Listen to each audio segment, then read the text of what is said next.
We are on Daf Ayin Dalet Amid Aleph, and I just want to bring us up to date where we... Sorry? Yeah. Okay, let's bring us up to date. Yesterday we saw a Shita of Rabbah, commenting on the machlokas between Rav and Shmuel. We're talking about a man who presents a woman with kiddushin al tanai, on a condition. Let's say on the condition that you don't have any blemishes, on the condition that you don't have any outstanding vows. And it turns out that she does, but she accepts the kiddushin, and then he goes ahead at some point later and consummates the marriage physically, but does not reiterate the tanai, the condition. There, Rav had made a statement saying, in opposition to Shmuel, but Rav Shita is that they're halachically married. Why? Because ein adam osa bi'ilosav bilasnus. A man will not consummate a physical relationship without thinking about marriage. So he is thinking about marrying this woman, and since he didn't re-stipulate the condition, it's an unconditional marriage.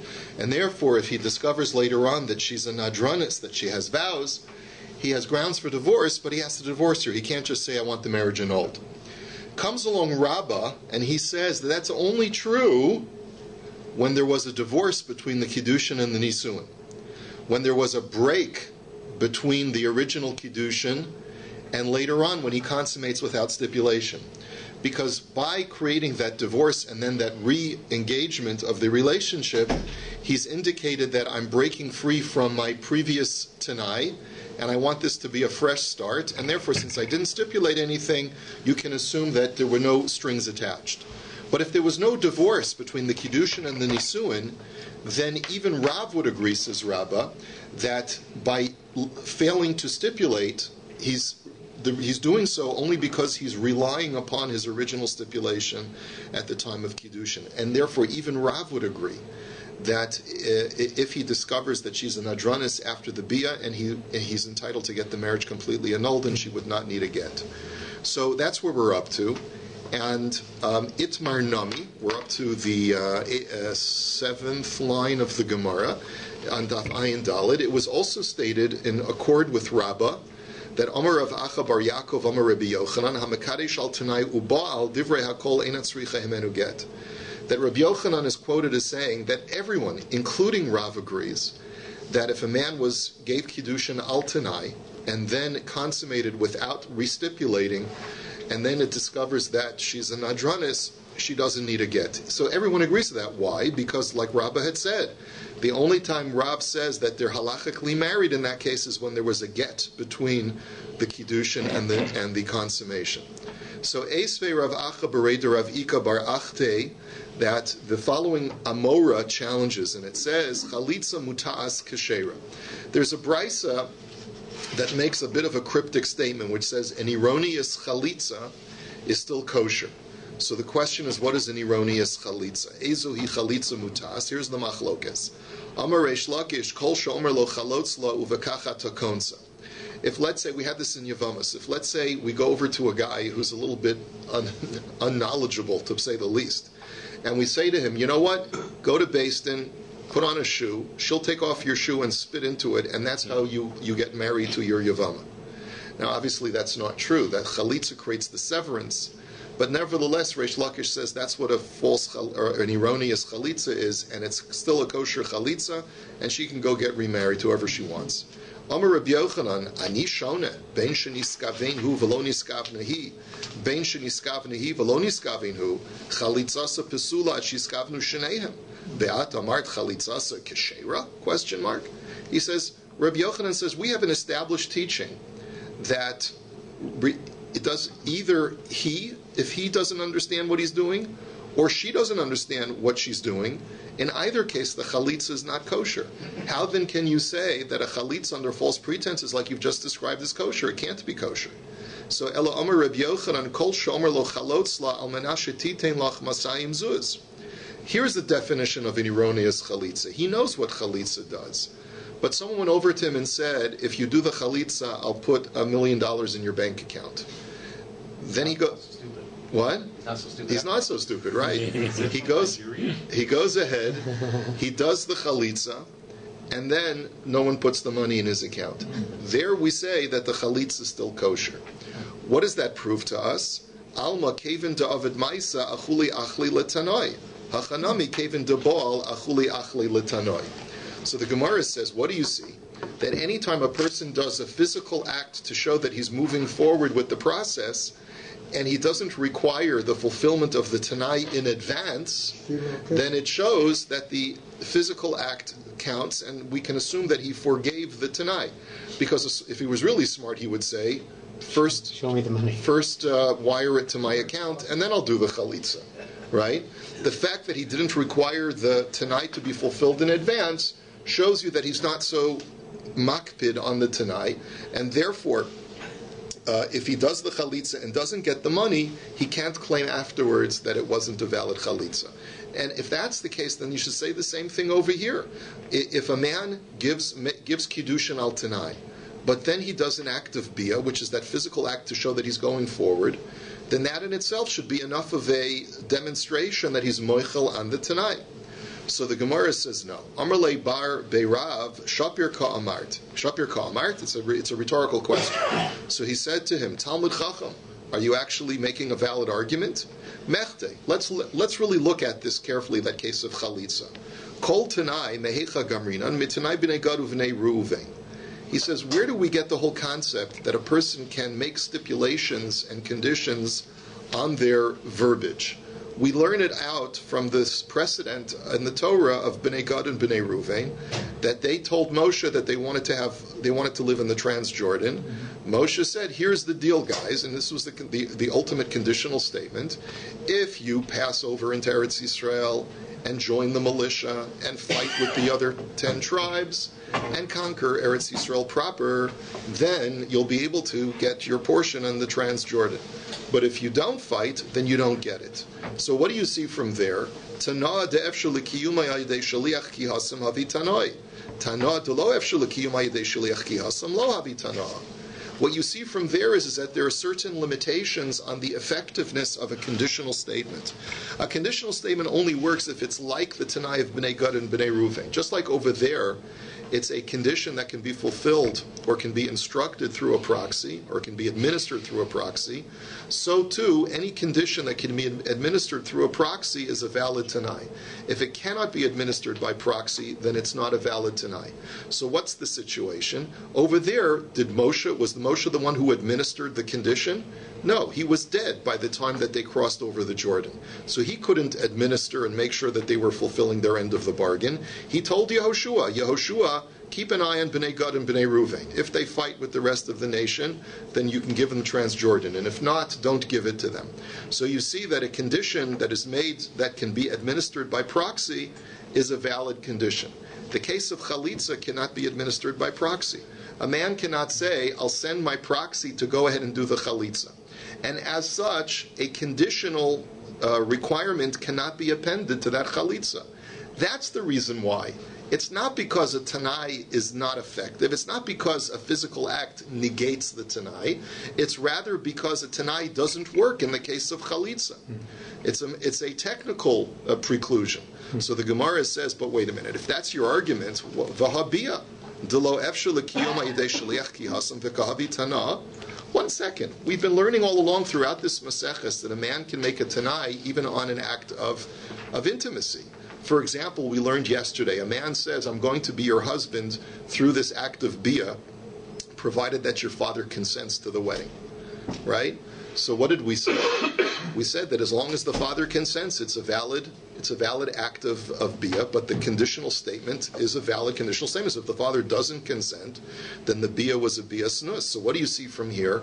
You see that even a tanai that cannot be fulfilled by proxy can be applied to a physical act. Because you can't do bia by proxy, right? That's the ultimate thing that you cannot do by proxy, right? So how can you tell me that any act that cannot be done by proxy, it cannot have a tanai attached to it? So the Gemara says, Hasam mishum deiskosh havayos lahadadi. So the Gemara says that's also an exception. Really, I'm going to stick to my argument that if it cannot be fulfilled by proxy, a tanai cannot be attached to it. That's what we learned from Bnei Gad and Bnei Ruvain. Why then does bia? Why then can a marriage that is done through bia? Why can that be done with a tanai attached to it? For the simple reason that there are 3 methods of kiddushin. Kesef, Shtar, and Bia. That's the very first Mishnah, Maseches Kiddushin, which we will learn at some point in the future. And what we learn is that the three methods of Kiddushin, money, contracts, and physical consummation, are scripturally connected to each other. Whatever works for Kesef and Shtar also works for Bia. And therefore, since conditional statements work for Kesef and Shtar, they also work for Bia. But that's an exception to the rule. The normative halacha is conditional statements can only be attached to a transaction or an act only when they can be done by proxy. This is the exception, is Bia.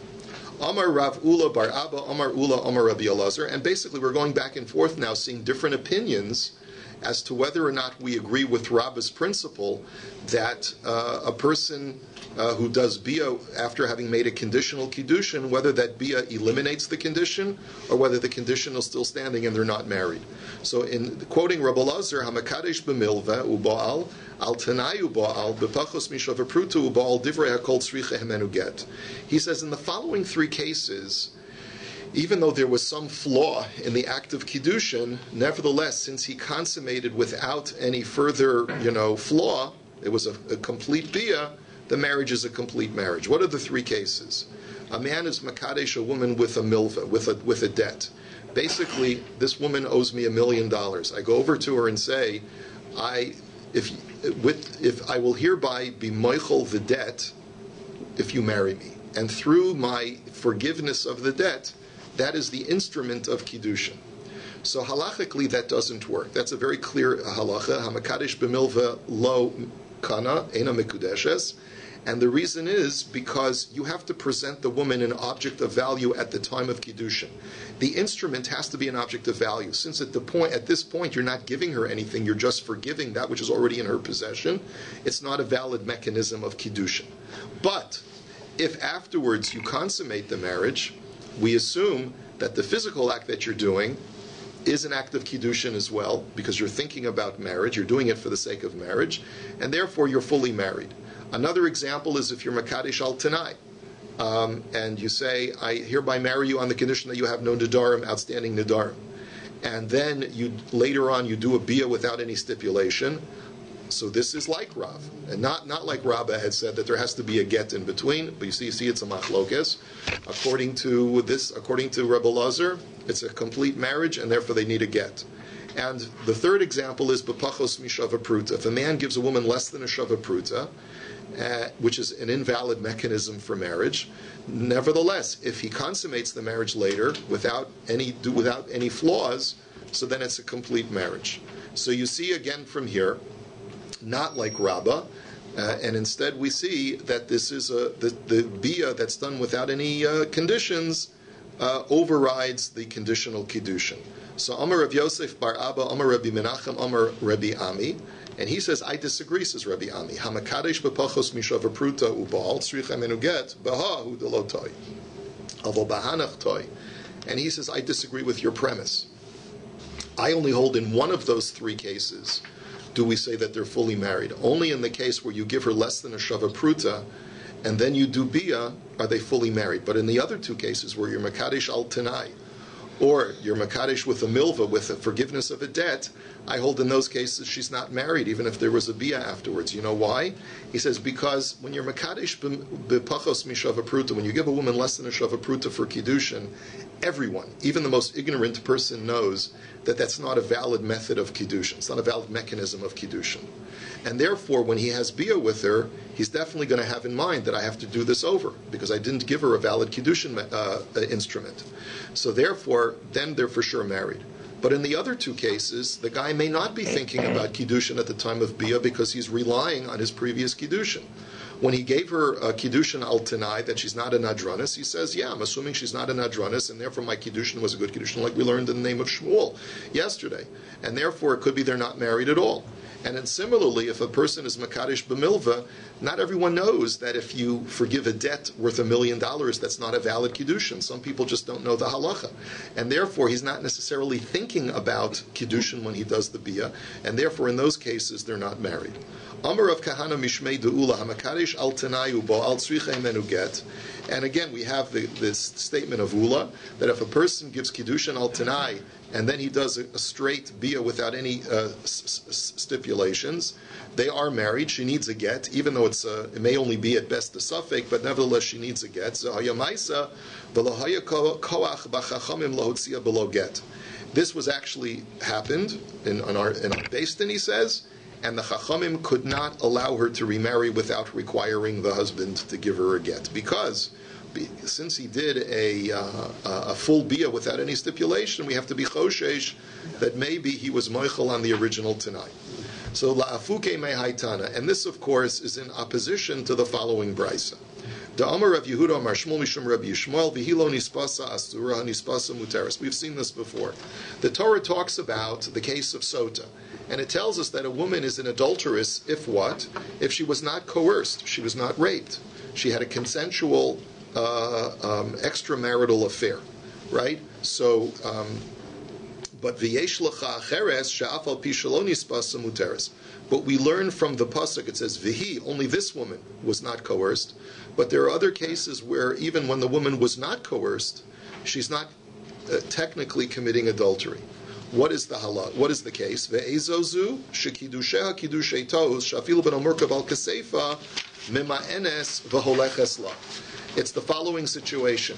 If a woman were to have gotten married al tanai, let's say her husband married her under the pretense that, under the condition that you have no nidarim, outstanding nidarim, and it turns out that she has outstanding nidarim, then even if her baby from that marriage is on her shoulders, she's still not halachically married to her first husband, and therefore if she commits adultery, it's not really adultery. You understand? Because she's not a married woman. She's not a married woman because the kiddushin that her husband gave her was al tanai. She did not fulfill the tanai. So even though they had many times intimacy to the point where she even has a child, it's not a marriage. So you see that this is a machlokes.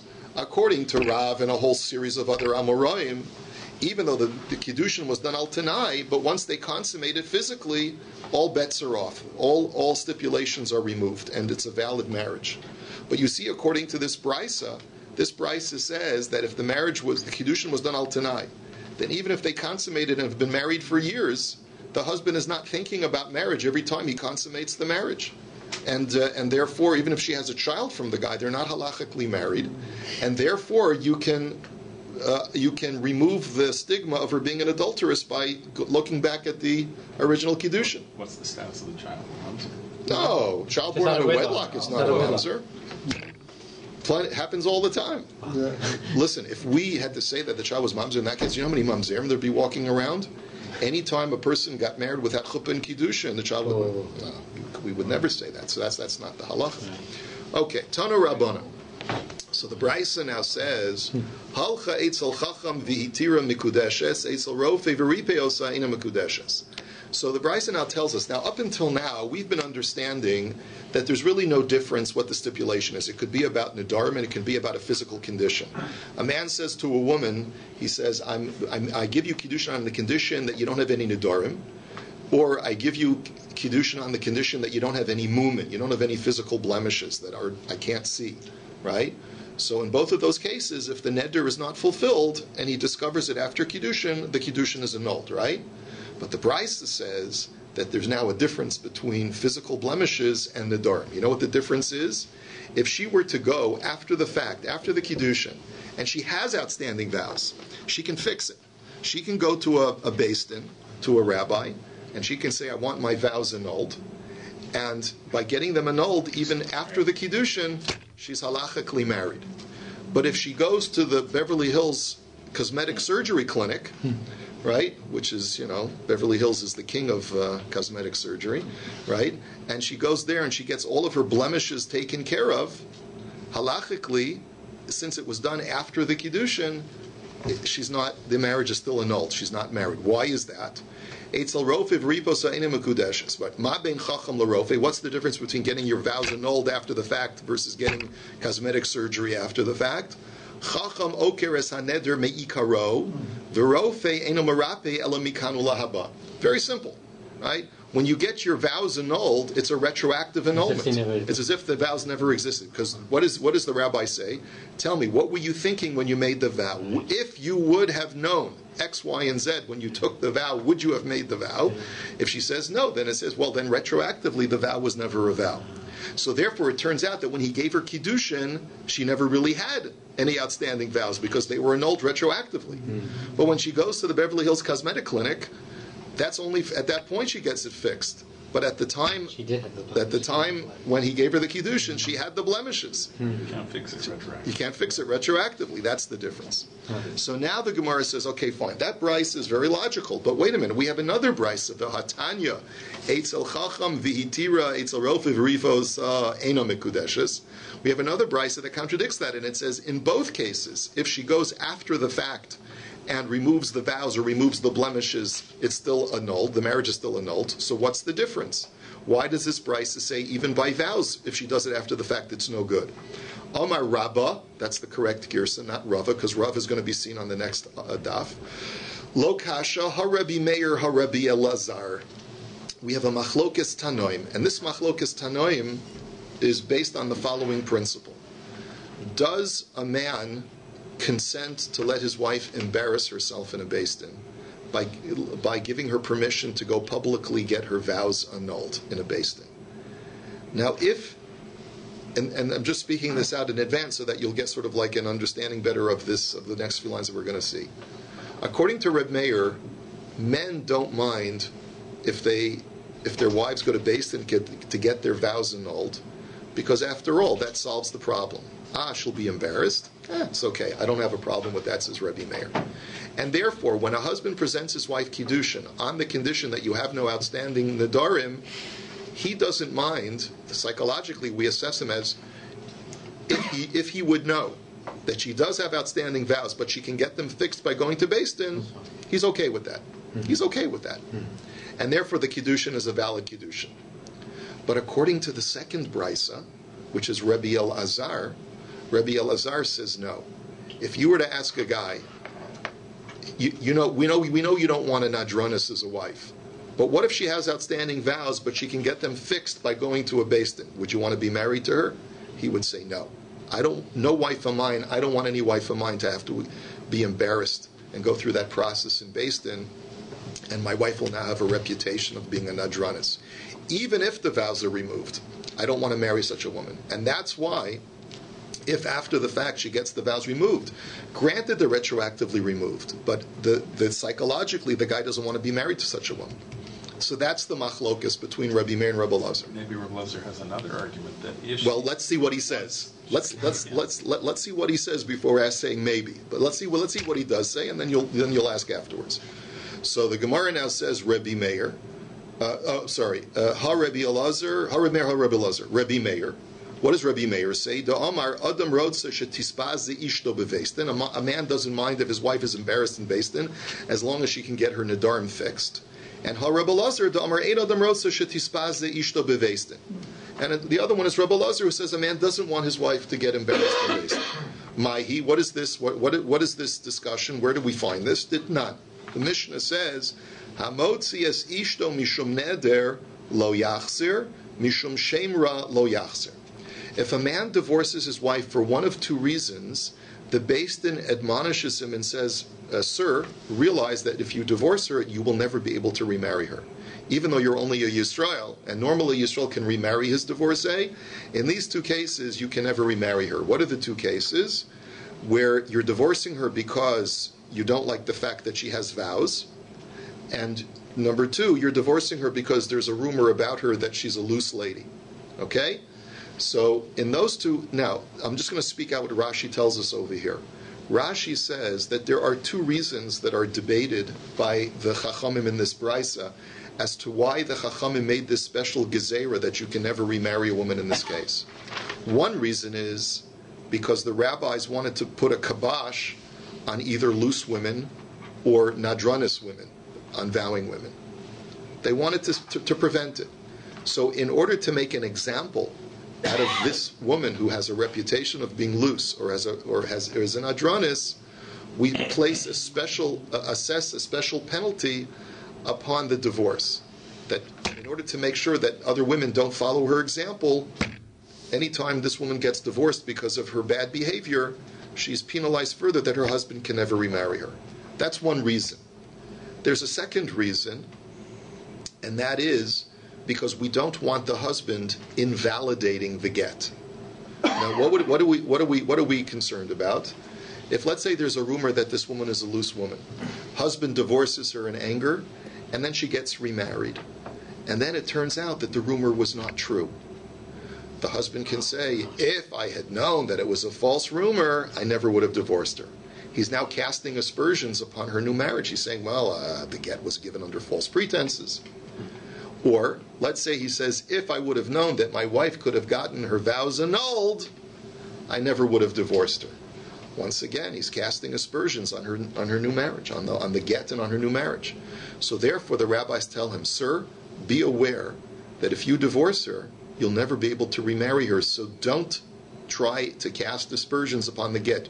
You better be super darn sure that you want to divorce this woman, and you've done your due diligence to either verify that she's truly is a loose woman, or that her nedarim cannot be fixed. Because once you do this, we're not going to entertain any claims. And now that we've warned you, you cannot make the claim, oh, had I known. We've already given you full disclosure, and we're requiring you to do your full due diligence. Okay, so those are the two reasons why, and there's a debate as to what the reason is among the Tanoim. So Rabbi Yehuda Omer, Kol neder sheyadu bo rabim lo yachzir, lo yadu bo rabim yachzir. Comes along Rabbi Yehuda, who's the third opinion, and he says, when it comes to Nedarim, the Gezerah, that he can never remarry her, only applies if she took a vow publicly. But if she did not take a vow publicly, and he divorced her because of a non-public vow, then we will allow him to remarry. And what Rashi speaks out is because Rabbi Yehuda holds that the whole thing is a penalty against a woman who takes vows. We want to make an example out of this woman who took vows so that other women should not learn from her. It's a more flagrant offense to take a public vow than it is to take a private vow, because a public vow is harder to annul. And as a result, we want to make we want to make a stronger example out of her, because she's done a more flagrant offense of taking a public vow. So therefore, we're going to make a more open example out of her. Whereas when a woman takes a private vow, we don't need to make such an example out of her. So Rabbi Meir Omer, now let's analyze the opinions of Rabbi Meir and Rabbi Lazar and Rabbi Yehuda. Rabbi Meir Omer, Kol neder shetzarach hakiras chacham lo yachzir, v'she'eno tzarach hakiras chacham yachzir. So what is Rabbi Meir's opinion? He says it depends. Any neder that she made that requires an annulment from a beis din, so then the gezerah holds. Then we don't allow, if he divorces her because of that, we don't allow him to remarry her. But if it's something that he could have himself annulled, then we will allow him to remarry her. Now, what's the difference? So Rashi speaks about, and this is Rabbi Meir Shita. Rabbi Meir holds that a man doesn't mind if his wife goes to beis din. And therefore, most men know when they can annul their own wife's vows, because it's devarim shebeino leveina. It has something to do about their relationship or self-affliction. And husbands know when they can annul their wife's vows. What the kind of vow that Rabbi Meir is talking about is a vow that does not affect their relationship, because it's not self-afflictive. And he still says, but I don't want to be married to a nadranis. Now, this is a vow that he can't annul, but she would have to go to beis din to get it annulled. And Rabbi Meir says that because she'd have to go to beis din to get it annulled, and a husband doesn't mind if his wife goes to beis din, then there's that possibility of him claiming, had I known that she could have gone to beis din to get it annulled, I never would have divorced her. And in order to avoid that, we make a gezerah and tell him, you'll never be able to remarry her, you'll never be able to make that claim. Right? Sure. So that way we want to make sure that he's not going to cast aspersions upon the get after the fact. But the only way that you can make that argument is if a man could say, I don't mind if my wife goes to beis din. Right? Because if a man would never want his wife to go to beis din, he could never make that claim, had I known I would have sent her to beis din. No, you wouldn't. If you don't want your wife ever to get embarrassed, you can't make that claim. But because it's a valid claim according to Reb Meir, this demonstrates that a husband doesn't mind if his wife goes to beis din to get her vows annulled.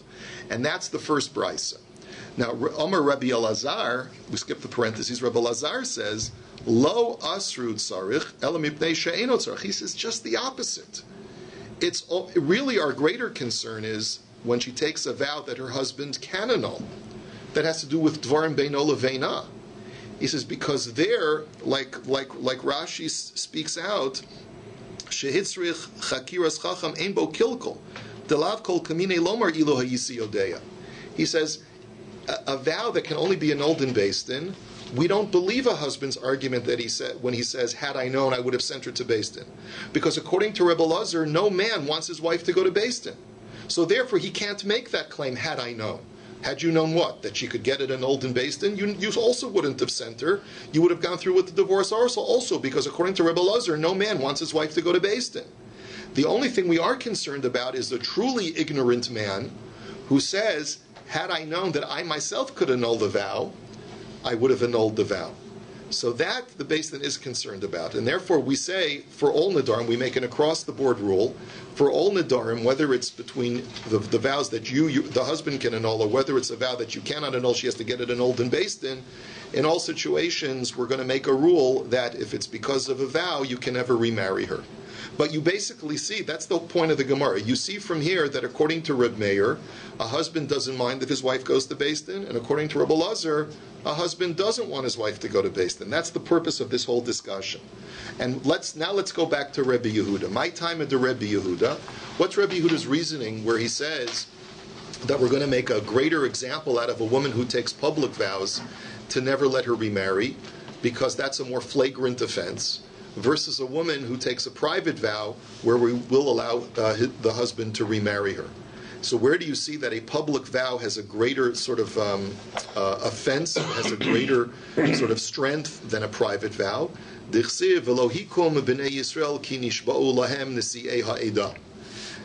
there's a story in Sefer Yehoshua about the Givonim. The Givonim were a group of Canaanites who masqueraded themselves as travelers from a faraway land, and they said, "We want to live in Israel as Jews." And they were masquerading. They were really indigenous to the region, and the Torah says you have to drive them out, or they have to convert, or they have to become a ger toshav, right? And these people didn't want to leave, so they pretended that they were from a faraway place, and they pulled a whole trick over Moshe and Yehoshua. And Yehoshua did not feel that they could do anything to them because they had made a vow to them publicly. It says, Nisi'ei ha'eda. In front of the Eda, the presidents of the tribes had made a promise to them that they would leave them unharmed, and therefore they felt that they had to fulfill that. They could have gotten Hataras Nadarim. No, a vow that's made publicly is solid, and even though it was made under false pretenses, it can never be annulled. So here you see that a public vow is much more powerful than a private vow, and that's why Rabbi Yehuda differentiates between the two. When a woman makes a public vow, we want to make an even stronger example out of her to penalize her, that she can never remarry her husband. The Kama Rabbim, what is the definition of public for the purposes of a public vow? Rav Nachman Bar Yitzchak Amar Shlosha. He says it's 3 people. And how do you know this? Because the word Rabim means 3 when it comes to the laws of a Zava. A Zava is a woman who has an abnormal flow for 3 days, and we learn it out from this, the fact that the Torah says Yamim Rabim, that Yamim is Shnayim and Rabim is Shlosha. The word Yamim means 2, and the word Rabim, which modifies the word Yamim, adds an extra one and makes it 3. Rabbi Yitzchak Amar Asara Eidak Sivbahu. Rabbi Yitzchak disagrees, and he says, no, public for vows is 10, because it says Nisi'ei ha'eda in the pasuk with the Givonim, and we know that the word Eda is used in the context of the Meraglim, that the 10 evil spies were 10 in number. Rabbi Meir Omer Kol Neder Shetzarech Akiras Chacham Lo Yachzer. Rabbi Lazar Omer Lo Asur Tzarech Ela Mipnei She'eno Tzarech. So now let's go back to Rabbi Meir and Rabbi Lazar and speak out that which we've already spoken out. That Rabbi Meir says that only a neder that needs to be annulled in Beis Din is the type of neder for which, when a husband divorces his wife, he can never remarry her. And Rabbi Lazar says just the opposite. It's only because of a neder that the husband himself can annul that the rabbis made this gezerah on all nedarim. It's more of a concern of the vows that he can annul. The concern is less about the vows that she needs Beis Din to annul. What's the machlokas? Rabbi Meir Savar Adam Rotza Shetisbazi Ishto Bebeis Din, and Rabbi Lazar Savar Ein Adam Rotza Shetisbazi Ishto Bebeis Din, and that's what we've already spoken out. That according to Rabbi Meir, A husband doesn't mind if his wife goes to Beis Din. So therefore, if he were to make the argument, had I known that she could go to Beis Din to get it annulled, I would never have divorced her, that's a legitimate reason for undermining the get. And therefore we tell him, you will not be able to make that argument because you'll never be able to remarry her. But according to Rabbi Elazar, that's not a concern, because no husband would say, had I known, I would have sent her to Beis Din. No man wants his wife to go to Beis Din.